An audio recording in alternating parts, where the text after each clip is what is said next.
Hi friends, welcome to my channel फानू with cooking.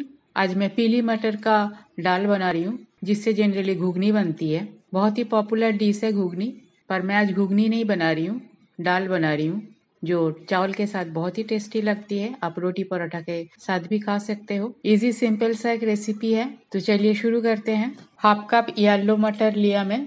Baking soda लगेगी थोड़ी सी। मटर दाल को मैं अच्छी तरह से धो के साफ कर लिया और थोड़ा सा बेकिंग सोडा डाला और सफिशिएंट पानी डाल के इसे ओवरनाइट सोक कर लिया। एक बड़े साइज प्याज का मैं चॉप कर लिया। टोमेटो को भी चॉप कर लिया। चॉप किया हुआ धनिया पत्ता है।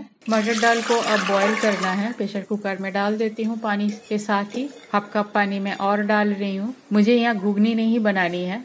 दाल अगर थोड़ा सा मैसी हो जाए तो कोई प्रॉब्लम नहीं है, इसीलिए मैं कुकर में इसे बॉईल कर रही हूँ। मीडियम हीट में 2 व्हिसल आने तक इसे बॉईल करनी है, या तब तक बॉईल कर लेना है जब तक कि अच्छी तरह से गल ना जाए। दाल मेरा कुक हो गया है, प्रेशर भी रिलीज हो गया है। एक बार खोल के चेक कर लेती हूँ। छिलका भी साइड से निकल गया है। हाँ, दाल मेरा बिल्कुल गल गया है। अब आगे का प्रोसेस करती हूँ। कढ़ाई में मैं 1 से 1.5 चम्मच तेल डाल देती हूँ। मैं यहाँ मस्टर्ड ऑयल यूज़ किया, आप कोई भी ऑयल यूज़ कर सकते हो। तेल को गर्म होने देती हूँ। 1 चम्मच जीरा भी साथ में डाल देती हूँ। तेल और जीरा साथ में ही गर्म हो जाएगा। तेल गर्म हो गया है, जीरा भी बन गया है। 1 पिंच हींग डाल दिया। कटी हुई प्याज को भी डाल देती हूँ। प्याज को फ्राई कर लेती हूँ। प्याज मेरा फ्राई हो गया है। अब टमाटो को भी डाल दिया, उसे भी प्याज के साथ फ्राई कर लेती हूँ। मुट्ठी भर धनिया पत्ता भी डाल दिया। 1 चम्मच हल्दी पाउडर। मिक्स कर लेती हूँ सारी चीज़ों को। लीड कवर कर देती हूँ जिससे टमाटर अच्छी तरह से गल जाए। प्याज, टमाटर, धनिया सब कुछ मेरा अच्छी तरह से फ्राई हो चुका है। अब बॉईल किया हुआ मटर डाल देती हूँ।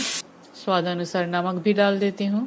कवर कर देती हूँ, एक उबाल आने देती हूँ। दाल का थिकनेस आपके ऊपर डिपेंड करता है। आप अगर गाढ़ा खाना चाहते हो तो पानी कम डालना, और थोड़ा सा पतला दाल अगर पसंद है उस हिसाब से पानी को एडजस्ट करना। दाल में उबाल आ गया है, लीड खोल के एक बार देख लेती हूँ। मुझे इतना ही थिकनेस चाहिए दाल का, क्योंकि ठंडा होने के बाद ये और गाढ़ा हो जाएगा। 1 छोटी चम्मच गरम मसाला पाउडर डाल दिया। कसूरी मेथी को भी क्रश करके डाल देती हूँ। मिक्स कर लेती हूँ। बस ये मेरा हो गया है। गैस बंद कर देती हूँ और कवर कर देती हूँ और थोड़ा सा स्टैंडिंग टाइम देती हूँ। पीली मटर का दाल बन के तैयार है।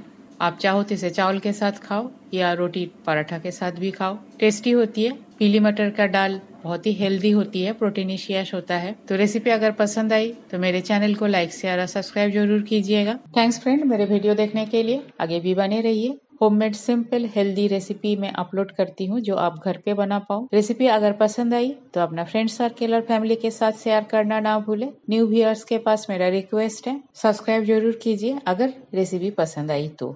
आज यहाँ तक ही, मिलते हैं कोई और एक रेसिपी के साथ। तब तक के लिए bye, have a good day.